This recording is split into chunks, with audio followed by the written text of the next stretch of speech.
Everyone, Columbia lab private limited EV charging station and solar പാനൽസിന്റെ ഇന്നത്തെ എപ്പിസോഡിലേക്ക് നിങ്ങൾക്ക് എല്ലാവർക്കും സ്വാഗതം.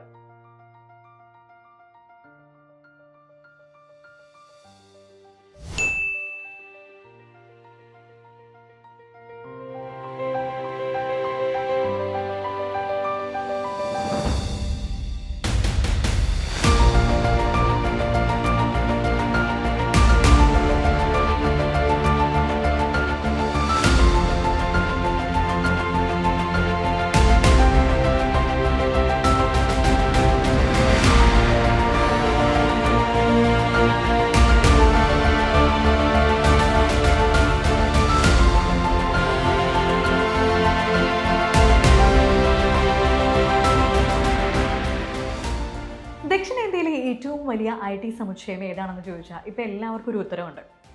കൊച്ചി ഇൻഫോ പാർക്കിൽ സ്ഥിതി ചെയ്യുന്ന കാക്കനാടുള്ള IT പാർക്കാണ്. ഇത് ട്വിൻ ടവേഴ്സാണ് ലുലു ഒരുക്കുന്നത്.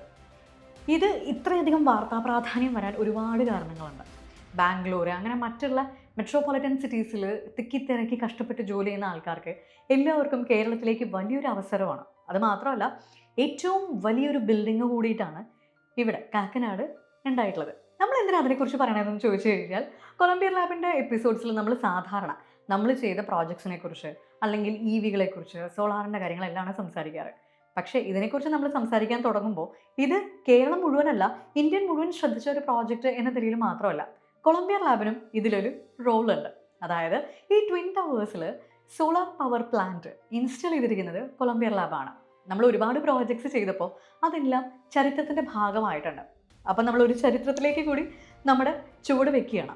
ഇതിനെക്കുറിച്ച് നിങ്ങൾക്ക് നമ്മുടെ എക്സ്പീരിയൻസ് അല്ലെങ്കിൽ നമ്മുടെ ഈ ചരിത്ര നിമിഷത്തിൽ നിങ്ങളെല്ലാവരെയും നമ്മൾ അറിയിക്കുക എന്നുള്ളൊരു ബാധ്യത, റെസ്പോൺസിബിലിറ്റി നമുക്കുണ്ട്.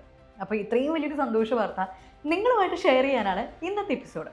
ഈ എപ്പിസോഡിൽ നമ്മുടെ ഡയറക്ടർ മിസ്റ്റർ ലിജു ജോർജ് ഈ ഒരു ജേണിയെക്കുറിച്ചും ഇതിൻ്റെ എത്രത്തോളം ഇതിൻ്റെ സ്ട്രഗിൾ ഉണ്ടായിരുന്നു അല്ലെങ്കിൽ നമ്മുടെ ഒരു അഭിമാന നേട്ടത്തിന് അദ്ദേഹത്തിന് പറയാനുള്ള കാര്യങ്ങളൊക്കെയാണ് ഇന്നത്തെ എപ്പിസോഡിൽ പറയുന്നത്.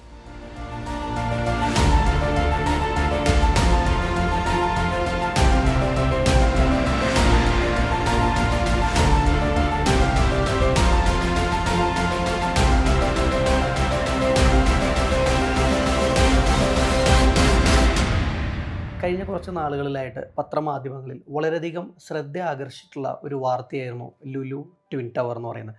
കേരളത്തിനല്ല, ഒരുപക്ഷെ ഇന്ത്യക്ക് തന്നെ അഭിമാനിക്കാവുന്ന ഒരു IT ഇൻഫ്രാസ്ട്രക്ചർ തന്നെയാണ് ലുലു കൊച്ചിയിലെ ഒരു ഹൃദയഭാഗത്ത് കെട്ടിപ്പൊക്കിയിരിക്കുന്നത്. കൊളംബിയ ലാബ് പ്രൈവറ്റ് ലിമിറ്റഡ് എന്ന് പറയുന്ന സ്ഥാപനത്തിനും അതിൻ്റെ ഒരു ഭാഗമാകാൻ സാധിച്ചതിൽ ഞങ്ങളും വളരെയധികം അഭിമാനിക്കുന്നു. 2021 അവസാനം 2022 ആദ്യ കാലഘട്ടത്തിലാണ് ഈ ഒരു പ്രൊജക്റ്റ് ഞങ്ങളിലേക്ക് വന്നെത്തുന്നത്.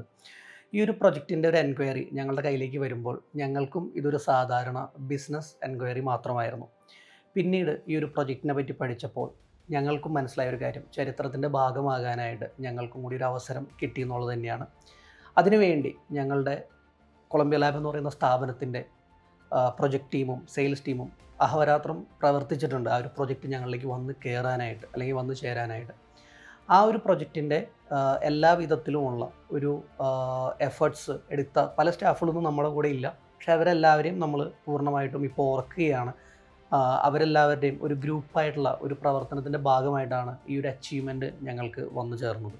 ഈ ഒരു പ്രൊജക്റ്റിലേക്ക് ഞങ്ങൾ ഇറങ്ങിച്ചെന്നപ്പോൾ ഞങ്ങൾക്ക് ഒരുപാട് കാര്യങ്ങൾ മനസ്സിലാക്കാൻ സാധിച്ചിരുന്നു. അതിൻ്റെ ഒരു ആദ്യ ഭാഗം തന്നെ അല്ലെങ്കിൽ ഞങ്ങളെ അതിശയിപ്പിച്ചൊരു കാര്യം തന്നെയായിരുന്നു 4000 കാറുകൾക്കുള്ള പാർക്കിംഗ് എന്ന് പറയുന്നത്. അങ്ങനെ ഓരോ സ്റ്റേജിലും ഈ ഒരു പ്രൊജക്റ്റിൻ്റെ ഓരോ സ്റ്റേജുകളിലേക്ക് ഞങ്ങൾ പോകുമ്പോൾ എല്ലാ കാര്യങ്ങളും ഞങ്ങളെ അതിശയിപ്പിക്കുന്ന രീതിയിൽ തന്നെയായിരുന്നു ആ ഒരു പ്രൊജക്റ്റിൻ്റെ എല്ലാ ഇതും. ഇത്രയും വലിയൊരു ബിൽഡിങ്ങിൻ്റെ മുകളിലേക്ക് ഒരു സോളാർ പവർ പ്ലാന്റ് ഇറക്റ്റ് ചെയ്യുക എന്ന് പറഞ്ഞാൽ തന്നെ നല്ല രീതിയിൽ ഒരു എഫേർട്ട് എടുക്കുന്ന ഒരു കാര്യം തന്നെയായിരുന്നു. ഓരോ സ്റ്റേജസിലും വളരെയധികം എഫേർട്ട് ഞങ്ങൾക്ക് എടുത്തിട്ടുണ്ട്. അതിന് ഞങ്ങളുടെ സപ്പോർട്ട് ചെയ്തിരുന്ന ഞങ്ങളുടെ ക്ലയൻറ്റിൻ്റെ ഭാഗത്തു നിന്നായിക്കോട്ടെ, ഞങ്ങളുടെ കമ്പനിയുടെ ഭാഗത്തു നിന്നായിക്കോട്ടെ, ഒരുപാട് സഹായങ്ങൾ, ഒരുപാട് ടെക്നിക്കൽ റേഴ്സുകൾ ഓരോ സ്റ്റേജസിലും ഒരുപാട് സെക്ഷനായിട്ട് അതിനെ ഏകീകരിച്ച് ഞങ്ങൾ ഓരോ മൊമെൻറ്റ്സിലും ഒരുപാട് എഫേർട്ട് എടുത്തിട്ടാണ് അതിൻ്റെ ഓരോ ഭാഗങ്ങളും ഘട്ടമായിട്ട് പൂർത്തീകരിച്ചത്. ഞങ്ങൾ വെല്ലുവിളി സ്വീകരിച്ചു, അല്ലെങ്കിൽ ഞങ്ങൾക്ക് ഏറ്റവും വലിയൊരു വെല്ലുവിളി ആയത് തന്നെ ഈ ഒരു ബിൽഡിങ്ങിൻ്റെ മുകളിലേക്ക് എങ്ങനെ ഞങ്ങളുടെ കയ്യിലേക്ക് ഈ ബിൽഡിംഗ് വരുമ്പോൾ അല്ലെങ്കിൽ ഒരു പ്രൊജക്റ്റ് ഞങ്ങൾ തുടങ്ങുമ്പോൾ ഓൾറെഡി ആ ഒരു ബിൽഡിങ്ങിൻ്റെ സ്ട്രക്ചറെല്ലാം കഴിഞ്ഞ് കിടക്കുന്ന ഒരു സമയത്താണ് ഞങ്ങളുടെ ഈ ഒരു പ്രൊജക്റ്റ് വരുന്നത്. അപ്പോൾ ഈ ഒരു ബിൽഡിങ്ങിൻ്റെ മുകളിലേക്ക് എങ്ങനെ ഈ പാനലുകൾ എത്തിക്കാം എന്നുള്ളത് മുതൽ അതിൻ്റെ കമ്മീഷനിങ്, കേബിളിംഗ് എല്ലാം തന്നെ ഞങ്ങളെ സംബന്ധിച്ചിടത്തോളം വെല്ലുവിളികൾ നിറഞ്ഞ ഒരു സ്റ്റേജുകൾ തന്നെയായിരുന്നു. ഈ ഒരു പ്രൊജക്റ്റ് നമ്മളുടെ കയ്യിലേക്ക് വരുന്നതിന് മുമ്പ് തന്നെ ഇതിൻ്റെ ഒരു സെലക്ഷൻ പ്രൊസീജിയർ, ഏത് കമ്പനീനെ ഈ പ്രൊജക്റ്റ് ഏൽപ്പിക്കുമെന്നുള്ളത് തന്നെ വലിയൊരു സ്ക്രീനിങ് പ്രൊസീജിയർ തന്നെയായിരുന്നു. ഒരുപാട് കമ്പനികൾ കോമ്പറ്റീഷനിൽ ഉണ്ടായിരുന്നതിൽ നിന്നും നമ്മളെ തിരഞ്ഞെടുത്തത് ഒരു പക്ഷേ പിന്നീട് ഞങ്ങൾ സംസാരിച്ചപ്പോൾ മനസ്സിലായൊരു കാര്യം, ആ ഒരു ക്വാളിറ്റി ആൻഡ് വർക്കിൻ്റെ നമ്മൾ പ്രസൻറ്റ് ചെയ്തിട്ടുള്ളൊരു സ്റ്റൈല് അവരുടെ കൺസൾട്ടൻസിനെ ബോധിച്ചതുകൊണ്ട് തന്നെയാണെന്നുള്ളതാണ്. അതുപോലെ തന്നെ നമുക്ക് ഈ ഒരു പ്രൊജക്റ്റ് കംപ്ലീറ്റ് ചെയ്യാനെടുത്തൊരു ടൈം ഡ്യൂറേഷൻ എന്ന് പറയുന്നത് ഏകദേശം 1 വർഷക്കാലമാണ്. ആ 1 വർഷക്കാലവും ഓരോ സ്റ്റേജസിലും നമ്മുടെ കൺസൾട്ടൻസും ക്ലയൻറ്റും നമ്മളെ സപ്പോർട്ട് ചെയ്തിരുന്നു. കാരണം ഇത്രയും വലിയൊരു പ്രൊജക്റ്റ് 2 ടവറിൻ്റെ മേലെയായിട്ട് ഫ്രീ ആയിട്ടുള്ള സ്പേസുകളിൽ മാത്രമാണ് നമുക്കിതിലേക്ക് സോളാർ പാനലുകൾ സ്ഥാപിക്കാനായിട്ടുള്ള ഒരു പോസിബിലിറ്റീസ് ഉണ്ടായിരുന്നുള്ളൂ. അപ്പോൾ ആ ഒരു പോസിബിലിറ്റീസിനെ മാക്സിമം യൂട്ടിലൈസ് ചെയ്ത്, കാരണം അതിൻ്റെ മുകളിൽ വേറെ ഒരുപാട് ഇത് വരുന്നുണ്ടായിരുന്നു. അപ്പോൾ ഡിസ്ട്രാക്ഷൻസ് ആയിട്ടുള്ള ടാങ്കുകൾ, അങ്ങനെ ഒരുപാട് കാര്യങ്ങൾ വരുന്നുണ്ട്. അപ്പോൾ ആ ഒരു സ്പേസുകൾ മുഴുവൻ മാറ്റി നിർത്തി ഷെയ്ഡ് അനാലിസിസ്, വിൻഡ് സ്പീഡുകൾ ഇതെല്ലാം കാൽക്കുലേറ്റ് ചെയ്തതിന് ശേഷം മാത്രമാണ് നമ്മളെ സംബന്ധിച്ചിടത്തോളം എത്ര കിലോ വാട്ട് ശേഷിയുള്ള പ്ലാന്റുകളാണ് സ്ഥാപിക്കുക എന്നുള്ളത് പോലും ഫൈനലൈസ് ചെയ്യാനായിട്ട് പറ്റിയിരുന്നത്. ഏകദേശം 7ഓളം പേരടങ്ങുന്ന ഒരു ലേബർ ഏകദേശം ഒരു 60-70 ദിവസം ഒരു വർക്ക് ചെയ്തിട്ടാണ് ഒരു ടവറിൻ്റെ തന്നെ പ്രൊജക്റ്റ് കംപ്ലീറ്റ് ചെയ്തിരുന്നത്. ഇതിന് പുറമെ ഇത്രയും വലിയൊരു പ്രൊജക്റ്റ് ആകുമ്പോൾ തന്നെ നിങ്ങൾക്കറിയാം, വലിയൊരു സേഫ്റ്റി ഗൈഡ് ലൈൻസ് ഓരോ സ്റ്റേജസിലും അവർ മീറ്റ് ചെയ്യുമായിരുന്നു. അവരുപയോഗിക്കേണ്ട നമ്മുടെ സേഫ്റ്റി പാരാമീറ്റേഴ്സ്, എന്തൊക്കെ PPE കിറ്റ്സാണ് ഓരോ എംപ്ലോയീസും ചെയ്യേണ്ടത്, അതിൻ്റെ സെക്യൂരിറ്റീസ് എന്താണ്, ഓരോ ദിവസവും അവർ ഒരു പ്രൊജക്റ്റ് തുടങ്ങുന്നതിന് മുമ്പ് awareness class, safety guide lines ഇതെല്ലാം ഏകീകരിച്ചതിന് ശേഷം മാത്രമാണ് ആ ഒരു പ്രൊജക്റ്റിൻ്റെ ആ ഒരു വർക്ക് എന്ന് പറയുന്ന ഒരു ഇതിലേക്ക് നമുക്ക് സ്റ്റാർട്ട് ചെയ്യാൻ പോലുള്ള കാര്യങ്ങളേ ഉള്ളൂ. പിന്നെ ഓരോ ദിവസവും നമ്മൾക്ക് മുകളിലേക്ക് പോകാനും അതുപോലെ തന്നെ തിരിച്ച് ഇറങ്ങാനൊക്കെയുള്ള ആ ഒരു ടൈം എന്ന് പറയുന്നത് പോലും വളരെ കൺസർവേറ്റീവായിട്ട് തന്നെ അവർ ഷെഡ്യൂൾ ചെയ്ത് വെച്ചിട്ടുണ്ടായിരുന്നു. ആ ഒരു ടൈംലി മാത്രമാണ് നമുക്കവിടെ വർക്ക് ചെയ്യാനുള്ള ഒരു കാറ്റഗറി ഒരു പെർമിഷൻ ഉണ്ടായിരുന്നുള്ളൂ. ആ ഒരു കാലഘട്ടത്തിലെല്ലാം തന്നെ ഞങ്ങളുടെ പ്രൊജക്റ്റ് ടീം അല്ലെങ്കിൽ നമ്മുടെ കമ്പനിയുടെ ബാക്ക് ബോൺ ടീം ഒരുപാട് നമ്മളെ സപ്പോർട്ട് ചെയ്തിരുന്നു. അതുകൊണ്ട് തന്നെയാണ് ഈ ഒരു പ്രൊജക്റ്റ് നമുക്ക് വളരെ ചെറിയൊരു ലാഘവത്തോടുകൂടി തന്നെ സാക്ഷാത്കരിക്കാനായിട്ട് സാധിച്ചത്. ഫസ്റ്റ് ഞാൻ നേരത്തെ പറഞ്ഞ പോലെ തന്നെ ഒരു ബിസിനസ് എൻക്വയറി മാത്രമായിട്ടാണ് ഞങ്ങൾ ഈ ഒരു എൻക്വയറിനെ ആദ്യമേ കണ്ടിരുന്നത്. അപ്പോൾ ഇവിടെ നിന്ന് നോർമലായിട്ട് നമ്മുടെ ഒരു പ്രൊജക്റ്റ് ടീമും സെയിൽസ് കോർഡിനേറ്റേഴ്സും എല്ലാവരും കൂടി ഒരു സൈറ്റ് കാണാൻ പോകുന്ന ഒരു മൊമെൻറ്റിൽ തന്നെ ഏകദേശം ബിൽഡിങ്ങിൻ്റെ സ്ട്രക്ചർ വർക്കുകളെല്ലാം കഴിഞ്ഞ് കിടന്നിരുന്നു. അന്ന് തന്നെ ഒരു ഷോക്കിങ്ങോട് കൂടിയിട്ടാണ് എല്ലാവരും ഇത് കണ്ടത്, എങ്ങനെ ചെയ്യും, എങ്ങനെ ഇത് പൂർത്തീകരിക്കാനായിട്ട് സാധിക്കും എന്നുള്ളത്. പക്ഷേ അതിൽ അവരുടെ ഇലക്ട്രിക്കൽ കൺസൾട്ടൻസ് ഞങ്ങൾക്ക് തന്നിട്ടുള്ളൊരു സപ്പോർട്ട്സ് എന്ന് പറയുന്നത് വളരെയധികം വലുത് തന്നെയായിരുന്നു. ഓരോ സ്റ്റേജസിലും എല്ലാവരുടെയും, ക്ലയൻറ്റിൻ്റെ ഭാഗത്തുനിന്നായിക്കോട്ടെ, കൺസൾട്ടൻസിൻ്റെ ഭാഗത്തുനിന്നായിക്കോട്ടെ, എല്ലാവരുടെ ഭാഗത്തുനിന്നും ഉണ്ടായിട്ടുള്ള സപ്പോർട്ടുകൾ ചെറുതായിരുന്നില്ല. ഒരു ഗ്രൂപ്പായിട്ടുള്ള അല്ലെങ്കിൽ ഒരു ടീം വർക്കിൻ്റെ ഒരു എഫേർട്ടിൻ്റെ ഔട്ട്പുട്ട് തന്നെയാണ് ആ ഒരു പ്രൊജക്റ്റ്. ആ ഒരു പ്രൊജക്റ്റ് ശരിക്കും പറഞ്ഞാൽ നമ്മുടെ ഇന്ത്യക്ക് തന്നെ അഭിമാനിക്കാവുന്ന വലിയൊരു IT സംരംഭം തന്നെയായിട്ട് മാറട്ടെ എന്ന് ആശംസിക്കുന്നു. ഇത്രയും വലിയൊരു പ്രൊജക്റ്റിൻ്റെ ആ ഒരു സമുച്ചയത്തിലേക്ക് സൗരോർജ്ജം പ്രൊവൈഡ് ചെയ്യാനായിട്ട് സാധിച്ചതിൽ ഞങ്ങൾക്കും വളരെയധികം അഭിമാനമുണ്ട്. കേരളത്തിൻ്റെ തന്നെ അഭിമാനപരമായിട്ടുള്ള ഒരു IT പ്രൊജക്റ്റിലേക്ക് ഗ്രീൻ എനർജി സപ്ലൈ ചെയ്യുന്ന ഒരു സ്ഥാപനമായി മാറാൻ ഞങ്ങളുടെ കൂടെ നിന്ന എല്ലാവരെയും ഞങ്ങൾ അഭിമാനപൂർവ്വം ഓർക്കുകയാണ്.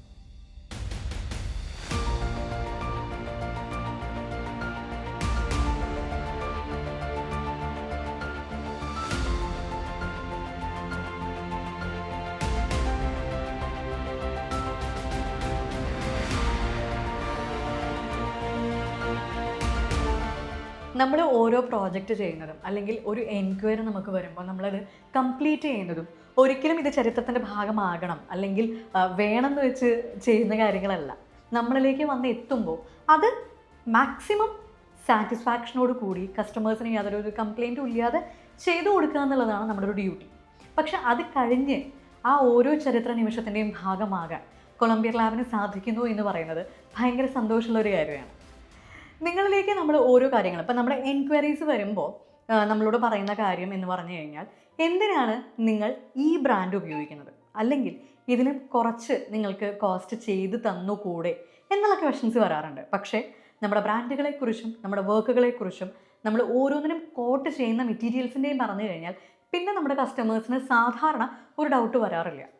അപ്പോൾ നിങ്ങൾ കൃത്യമായിട്ട് ഒരു ബിസിനസ് മൈൻഡോടുകൂടി അല്ലെങ്കിൽ ഒരു ഇൻവെസ്റ്റ്മെൻറ്റ് പ്ലാനോട് കൂടിയിട്ട് ഒരു കമ്പനിയാണ് തിരയുന്നതെങ്കിൽ കൊളംബിയ ലാബ് പ്രൈവറ്റ് ലിമിറ്റഡ് നിങ്ങൾക്ക് മുമ്പിലുണ്ട്. എന്ത് കാര്യത്തിനും എപ്പോഴും.